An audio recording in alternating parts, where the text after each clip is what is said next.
April 1944. In the South Pacific, an American submarine considers a deadly showdown with an enemy warship.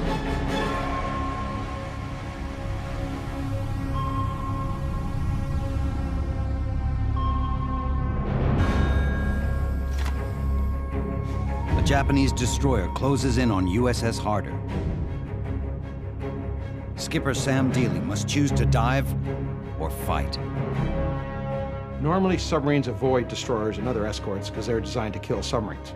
By taking on a destroyer one-on-one, you are in fact taking on the toughest game. With the Japanese still occupying great swaths of the Pacific, the Allies use submarines to subvert their control. Deely proves relentless in bold attacks during daring patrols, leading USS Harder and its crew into glory and peril. In World War II, subsea weapon allows warriors to fight from beneath the waves. With cunning, force, and tenacity, their enemies strike back. Revolutionary, but still sometimes primitive, it's a desperate bid to change the course of war. Their stories are legend.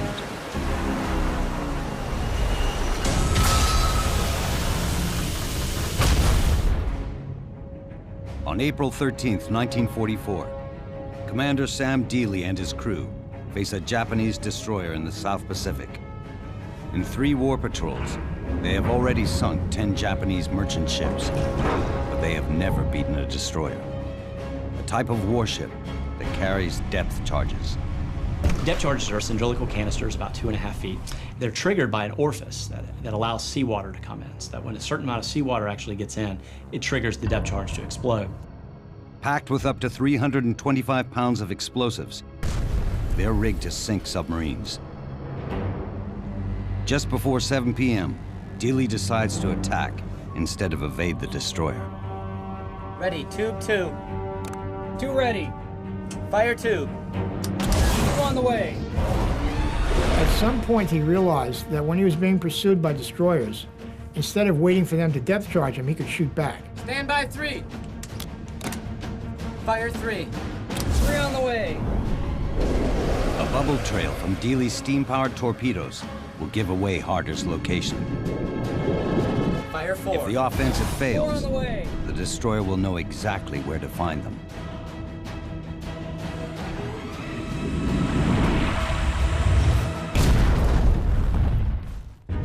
Harder's skipper sinks the escort before it can drop a single bomb. More than 2 years into the Pacific War, only 14 Japanese destroyers have been sunk by American submarines. Deely joins an elite group of submarine officers daring enough to accomplish this exclusive feat. The success emboldens him.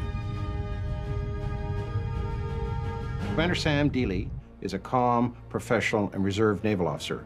However, in the heat of a battle, he turns out to be very, very aggressive in a way that many had not foreseen. The 37-year-old Deely has commanded USS Harder since it was commissioned in 1942. The soft-spoken skipper comes from an upper-crust Texas family. Usually officers from those kind of families didn't go to submarines. Submarines were associated with a career path in the Navy that really didn't go very far. Like aviation in the interwar years, it was seen as a negative. So for him to take that path says a lot about him as an individual. You have to understand, there are people that you would meet that would seem to be the quietest, cautious types. Then you find out they were completely crazy, and they would do things that would be absolutely terrifying. For Deely, the easy solution isn't necessarily the best solution. Could he back out of an attack? Yes. However, it would also go against his nature. Deely and the crew of USS Harder end their patrol in Fremantle, Australia. Fremantle became an Allied subbase after another Japanese assault only 2 months after Pearl Harbor. In February 1942, the island of Java fell in a fiery campaign and sent the Americans stationed there into a panicked retreat. They scuttled military assets like the warship USS Stewart dry docked for repairs when the Japanese struck. The destroyer fell into enemy hands. The Japanese Empire reaches a zenith. Stretched out over about 20 million square miles in 7 time zones. So it's huge. It's held together over millions of miles of sea lanes and open ocean. They were an island nation who depended on this maritime highway to move all their goods around. They had to import almost everything they needed, including rice. And that was especially acute when it came down to war materials, particularly oil, which is the precious fuel source for battleships, bombers, fighters, everything. The massive but far-flung empire is also a weakness. In early 1944, American submarines in Australia are commanded by Rear Admiral Ralph Waldo Christie. Christie's silent hunters target Japanese ships hauling goods to sustain the Pacific War. Allied operatives planted throughout the Japanese Empire spy on shipping and collect intelligence that helps Christie assign his submarines. The advantages of having agents ashore were enormous. The Australians had coast watchers. The Japanese would steam down the coast and they would report it. By May 1944, one of these operations takes an alarming turn. Australian commandos spying in occupied Borneo are betrayed to Japan's infamous military police, the Kempe Tai. 3 have already been captured. 6 more hide in the northern jungles, hunted by hundreds of troops. Australian Special Forces request assistance to recover the commandos, now running low on supplies. The plan requires a submarine to sneak into enemy waters and rescue the operatives before the Japanese find them.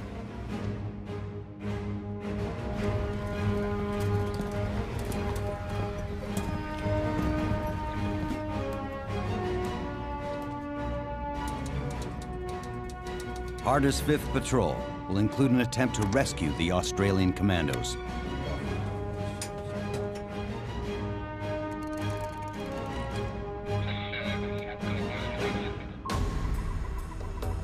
The jungles of Borneo lie thousands of miles north of Fremantle.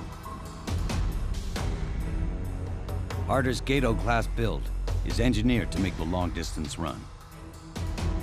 It's got the ability to go huge distances, be on patrol for a couple months, and then come back. It could carry a fairly hefty load of torpedoes and also the food and logistics that you need to keep a crew going for that length of time. Before Harder leaves Fremantle, Dealey welcomes a special passenger. Australian operative, Major Bill Jenkins. Already an escaped prisoner of war, he's committed to defeating the Japanese. His first step is to coordinate the rescue of his besieged comrades. The assignment will not be Jenkins' first mission aboard a submarine.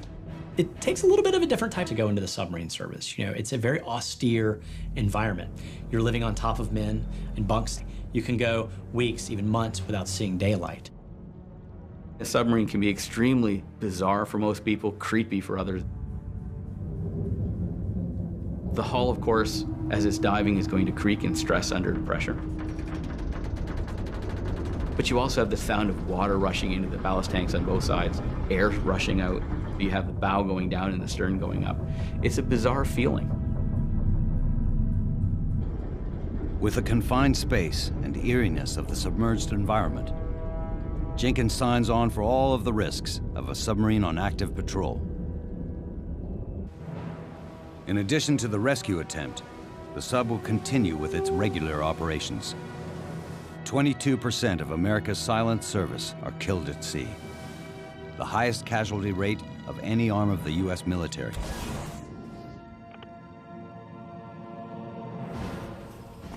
Even if the rescue is a success, it may only take the commandos out of the jungle and put them squarely in the line of fire.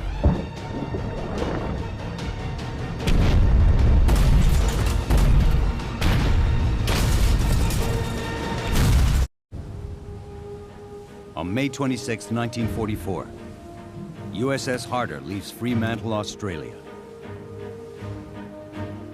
Among the personnel now aboard is Australian operative Bill Jenkins.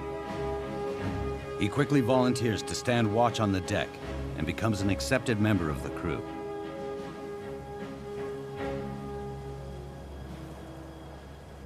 They enjoy their share of creature comforts. American submarines boast air conditioning, a critical perk in the heat and humidity of the South Pacific.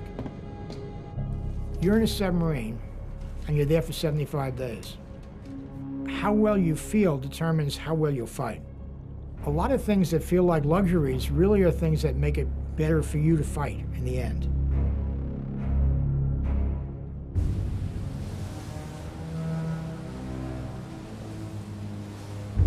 Dealey's earlier defeat of a Japanese destroyer proved he can be aggressive.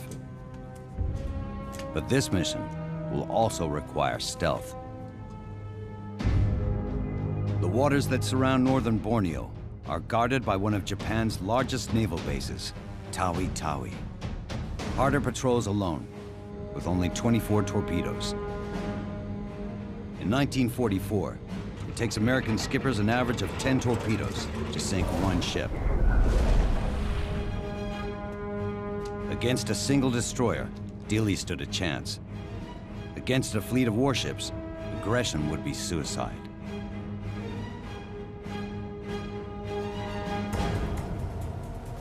Just after 6:30 p.m., the crew spots the first threat to their mission.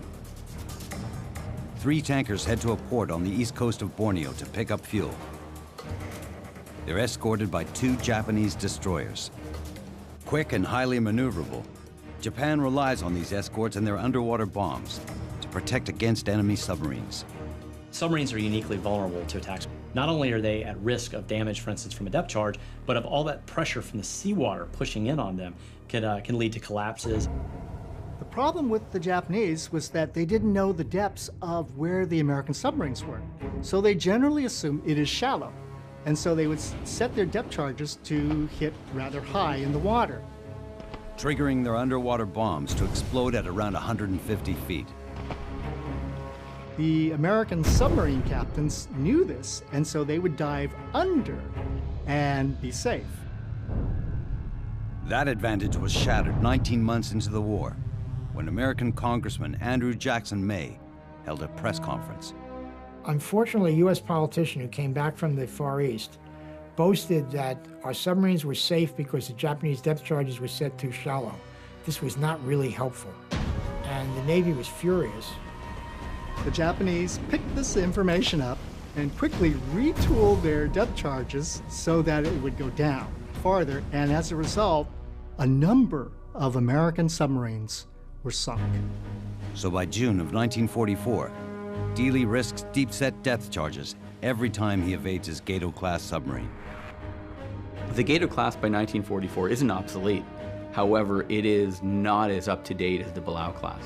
For the Gato-class, with a maximum dive depth of about 300 to 350 feet, they don't have that extra 100 feet of depth to be able to maneuver in. It also means they're more likely to be detected and caught.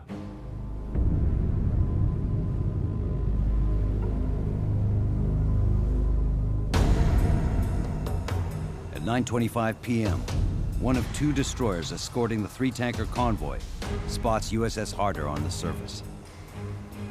The warship is the Minetsuki, a Mitsuki-class destroyer. Designed to travel at up to 37 knots, the escort can speed nearly twice as fast as Dealey's submarine, even on the surface. Dealey tries outrunning it, but Harder's phosphorescent wake illuminates a path to their position.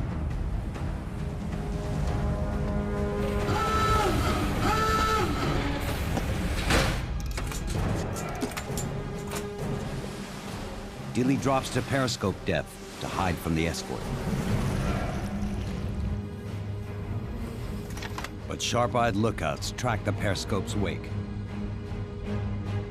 The destroyer turns to intercept USS Harder. It's 1,100 yards away and closing. With a submarine, your only protection is your invisibility. The cloak of invisibility, if you like. As long as that works, you're okay. If they can see you, you're dead. Dealey's only chance to thwart the escort's depth charges is to attack first. Speed, 34 knots. Speed, 34 knots. Driven by his earlier success, he prepares to attack an enemy destroyer again. Dealey orders full rudder port, or left, towards the destroyer's profile.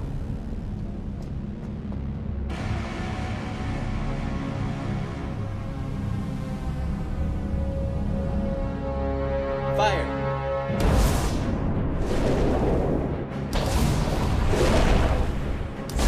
Fires 3 torpedoes to target the widest area of the ship possible. If they miss, Dealey will have to dive to avoid the rain of depth charges. Dealey's torpedoes close in.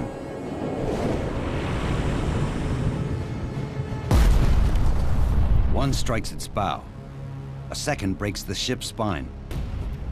Depth charges on the deck explode in the flames. Less than a minute after the torpedoes strike, the destroyer starts to list.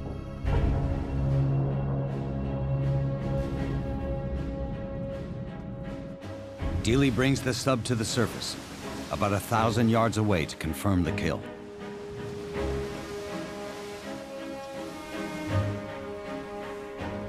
He invites Jenkins and other crew to the bridge to watch.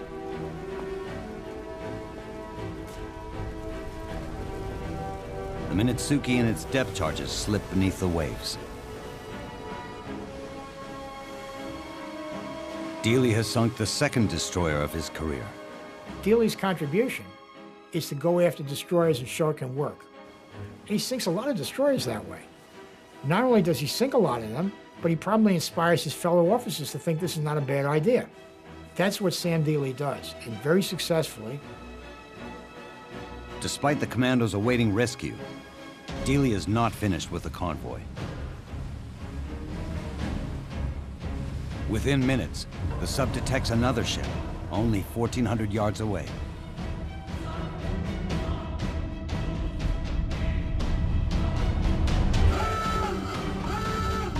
USS Harder is forced to dive again.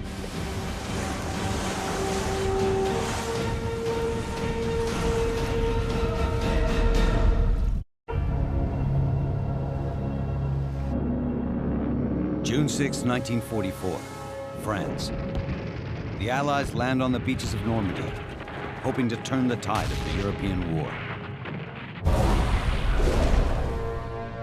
In the Pacific, an American submarine has just sunk a Japanese destroyer near northern Borneo, and now pursues the convoy at Garden. A second destroyer prowls near Japan's naval base Tawi Tawi, seeking revenge on the American sub.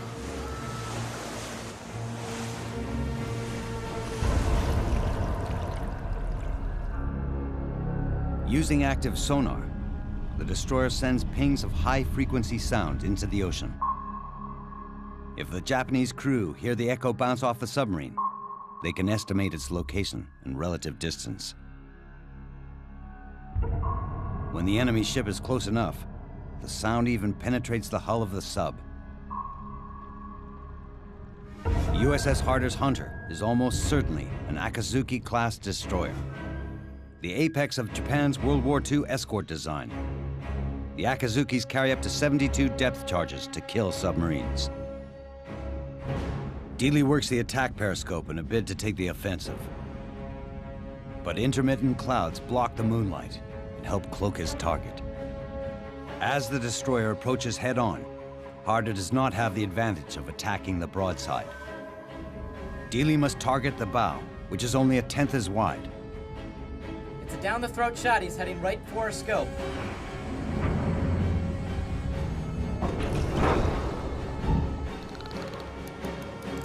Stand by tube.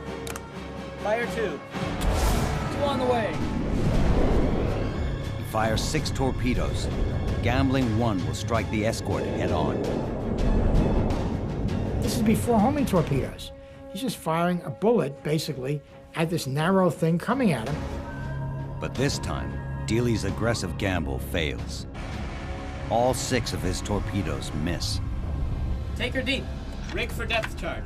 Harder's skipper has run out of offensive choices. He moves quickly to the defense.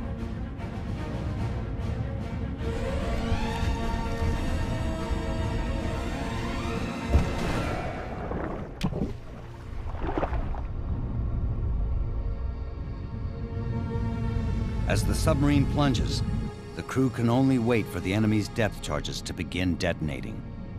You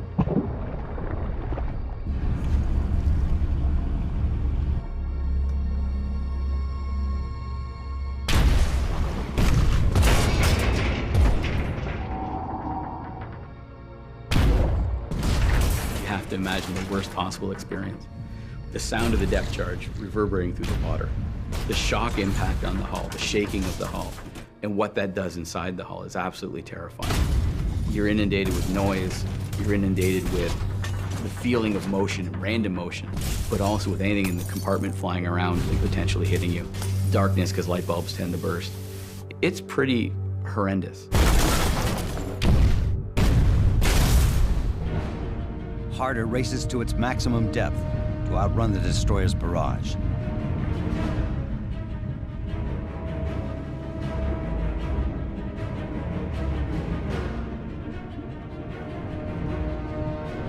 As the dive nears 300 feet, the crew expects the submarine to level off.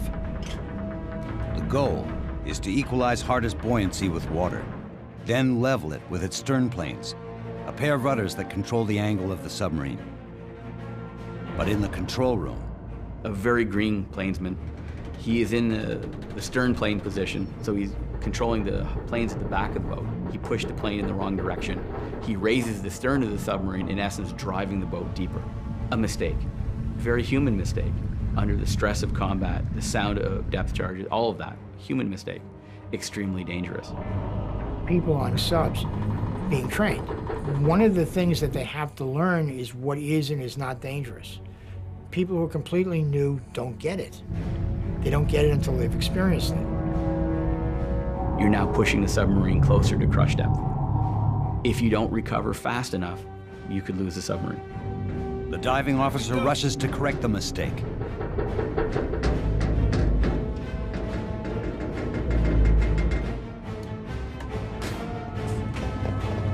Non-essential crew charge to the rear of the submarine to manually redistribute the weight in a desperate bid to bring the bow out of its dive.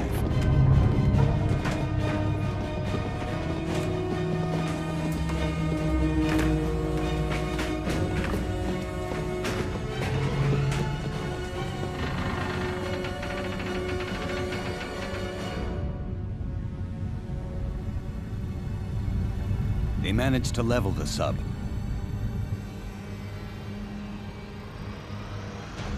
But the uncontrolled descent has caused another problem. One of the torpedoes in the tubes has started a hot run. Its propeller spins as if it's been launched.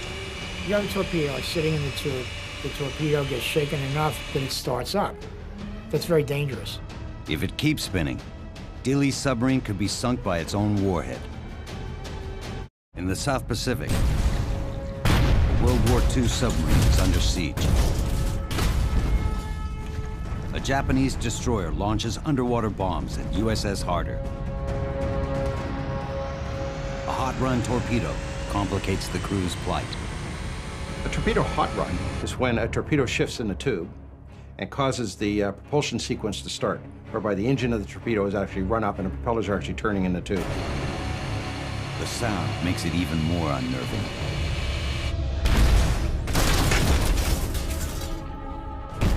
Dealey and his American crew are in the depths of chaos.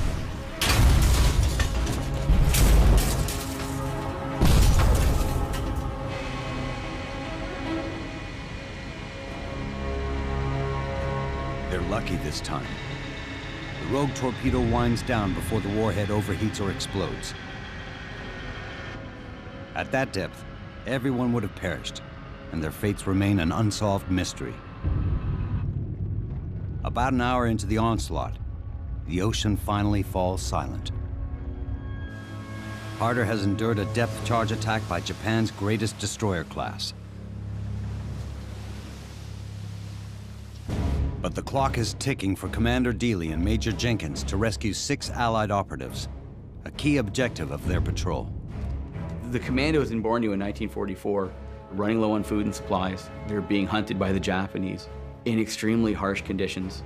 They really need to be pulled out, and every attempt at that point had failed. So for the Harder to go in for them, it was extremely important. Those guys needed help. Dealey and the crew set course for Borneo and finalized plans for the rescue. In the case of Dealey, he's taking a submarine right up to the shoreline, so he's making himself very vulnerable from shore fire. But he's also putting himself in a position, if a destroyer comes along or another craft can identify him, of not being able to escape because there's no water under the keel to dive, no ability to maneuver. After dark on June 8, 1944, Harder surfaces and heads towards shore. Some 6,000 yards out, they scrape bottom. It's as close as they can get to the rendezvous point on the north coast.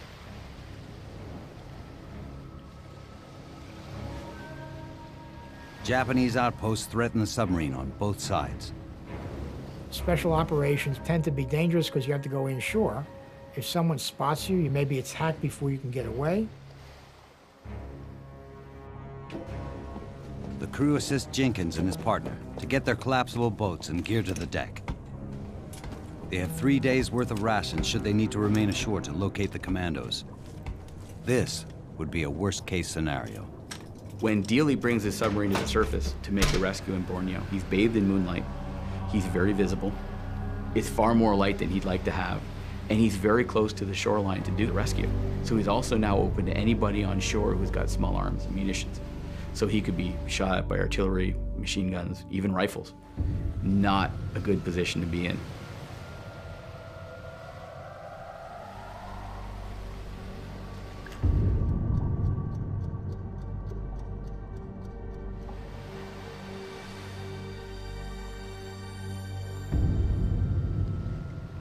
The rescue team stays in contact with the USS Harder through a series of light signals to assist them with their bearings. As they near shore, they use another light flash to alert the commandos. Communication with those people to be rescued is essential, and the only way to do that's going to be blinker light.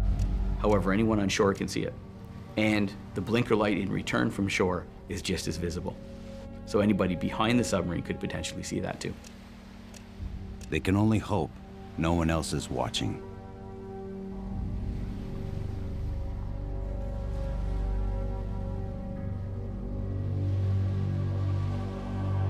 Just after 1 a.m., the operatives signal as they approach the darkened sub. All right, I see him. Let's get him to the sub. They pull alongside USS Harder. The commandos and their rescuers are hauled aboard, mentally and physically exhausted.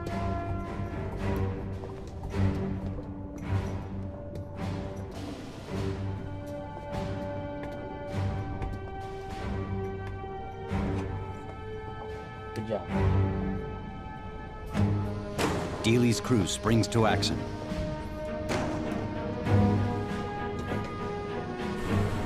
Gently backing away from shore and out of shallow water,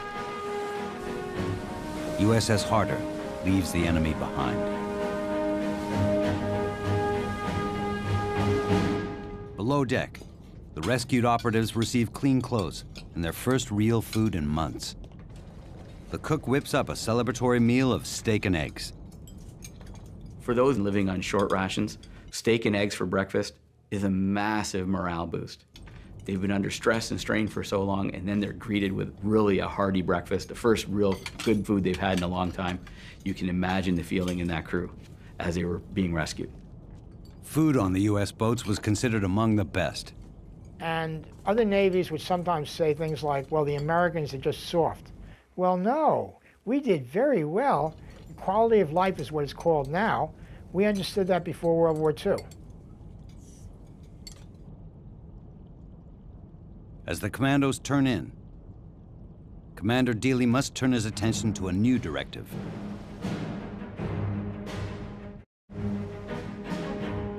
Allied intel has revealed that Japanese are mobilizing warships at Tawi-Tawi, the enemy naval base the crew of USS Harder barely survived just days ago. Military brass believe it may be the sign of an epic enemy offensive. Japan's new battle plan, Operation Eiko, orders a consolidated attack to halt advancing American carriers and protect Japanese gains. The question was, are they doing it? One of the better sources of information would be if you actually saw what was happening in their ports. That's why you send in a sub. You have to see. This is the world before satellites and very long-range reconnaissance planes and all the things that enable you to see what's inside a harbor now on Google on your computer. Submarine is a very good way of finding out. That's why he goes in there. The U.S. Navy needs this information before Dealey takes the rescued operatives home.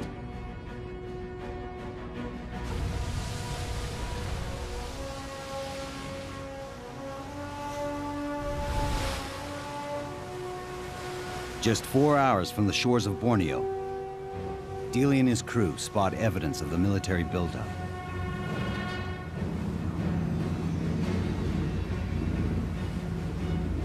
A Japanese warplane patrolling north of the Sabutu Pass also sees them. Planes armed with depth charges are submarine's deadliest threat. When there are airplanes, you'd rather dive because first, the airplane can bomb you, but second, he can call in people to go after you. Your job is to disappear.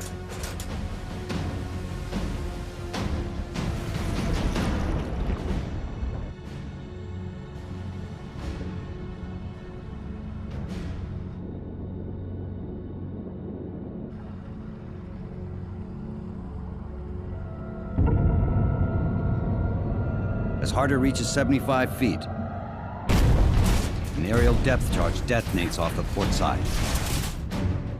The explosion throws the submarine starboard. The rescued commandos get a rude awakening.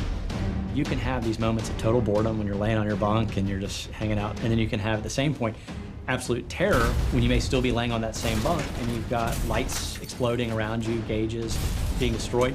And so from a psychological standpoint, where you feel safe in your bunk can also be where you feel terrified.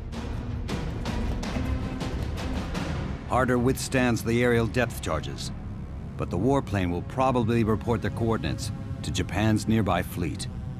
New heading, come about, 020 degrees. Dealey needs to keep his head down.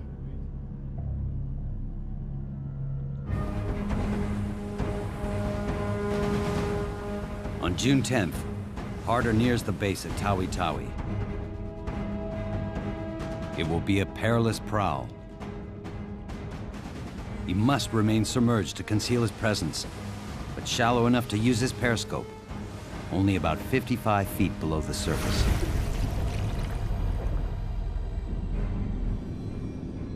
At 5 p.m., the crew picks up the sound of approaching ships. Dealey raises the periscope for visual corroboration. 2 battleships and at least 4 cruisers steam the waters near Tawi Tawi. 8 destroyers and airplanes provide additional coverage. The fleet of warships confirms that Japan's Navy is mobilizing. But before Dealey can report the high-profile sighting, a patrol plane detects Harder through the glassy waters. The aerial scout divulges Dealey's presence to the warships.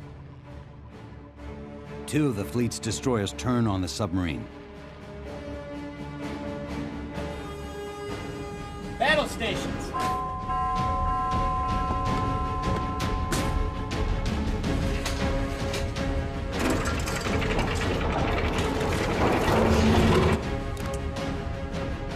Dealey targets the first escort, 1,500 yards from Harder's bow.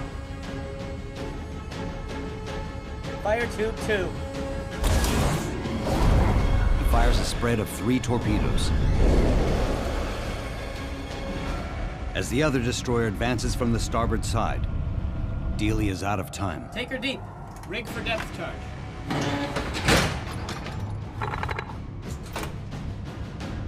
He dives to avoid the second incoming ship.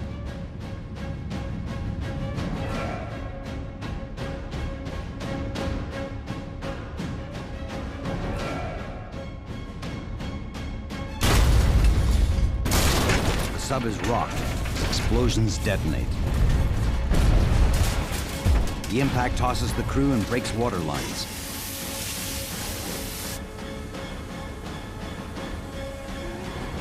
As the sea goes silent, the real hunt begins.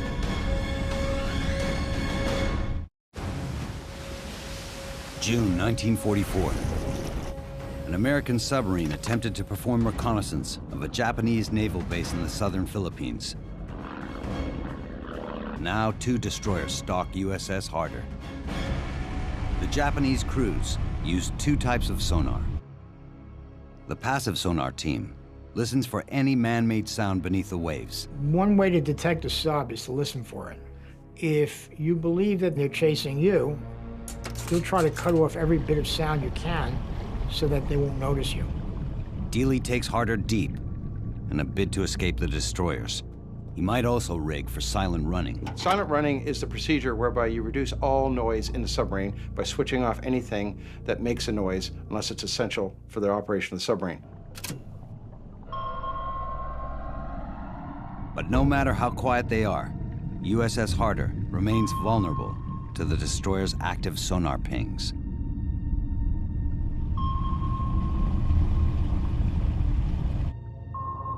If an echo returns to the listening crews, they will hone in on the location.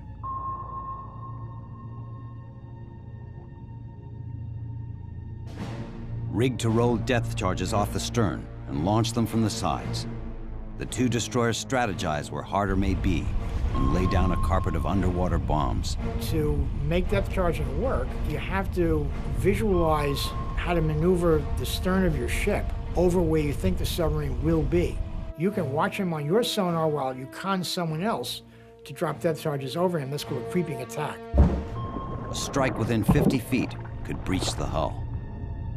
So the idea is that you create a barrage of these things. If you do a maneuver just right, you may be able to launch enough depth charges to make a pattern that will enclose the sub. If it's exploded a certain distance from your sub, it'll open it up and that's it. Dealey's submarine is trapped in the heart of enemy waters. Submerged and relying on batteries, Harder lacks the power to run away.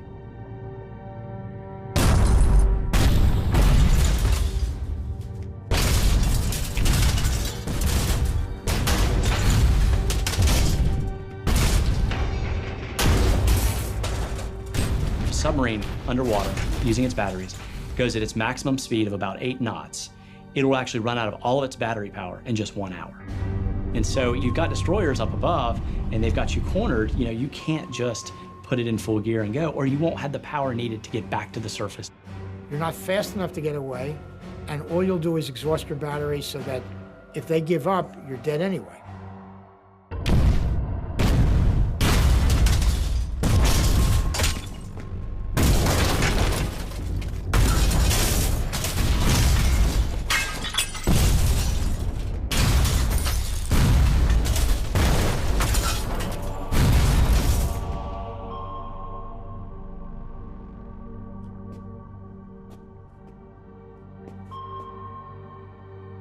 Come about new heading of 020. All ahead 2/3 for 5 minutes. Dealey has a plan the Japanese probably haven't considered. Using a device called a bathythermograph, he searches for a location where water temperature changes, called a thermocline. The difference in density between warm and cold layers distorts sound waves enough to deflect active sonar.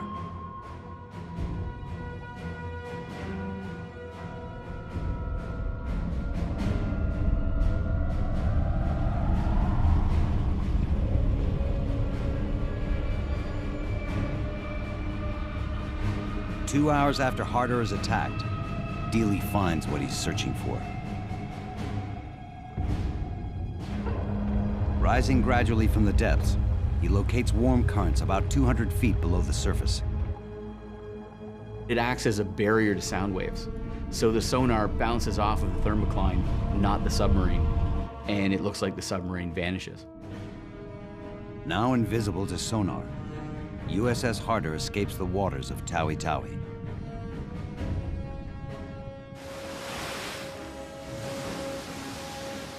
Later that night, the sub surfaces in clear seas to transmit details about the warships they sighted. Intelligence gathered by submarines helps the Allies to track Japanese troop movements. and thwarts Japan's objective to reinforce a key island in the fight for New Guinea. It also helps to tip the balance in favor of the U.S. Navy in the battle for the Philippine Sea.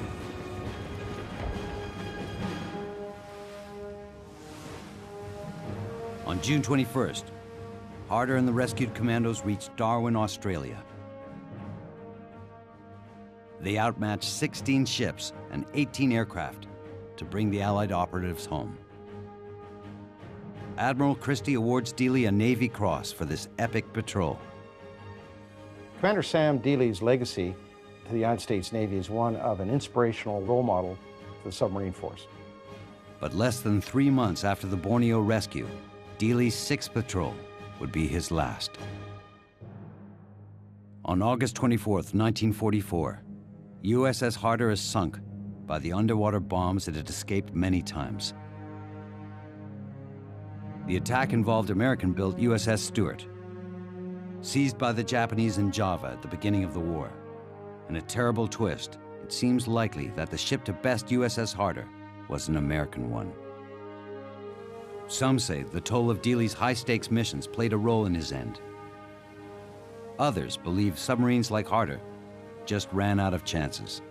It doesn't sound as though the way they die is from burning out. It sounds like the way they die is their luck runs out. Dealey accelerated the campaign against the Japanese Empire by directly attacking its warships to erode its ability to conduct war. He'd never learn of his greatest tributes. For conspicuous gallantry and intrepidity beyond the call of duty, Dealey would posthumously receive the Congressional Medal of Honor. After the war, the American Navy would name a new class of destroyers in his honor, an ironic tribute to a destroyer killer.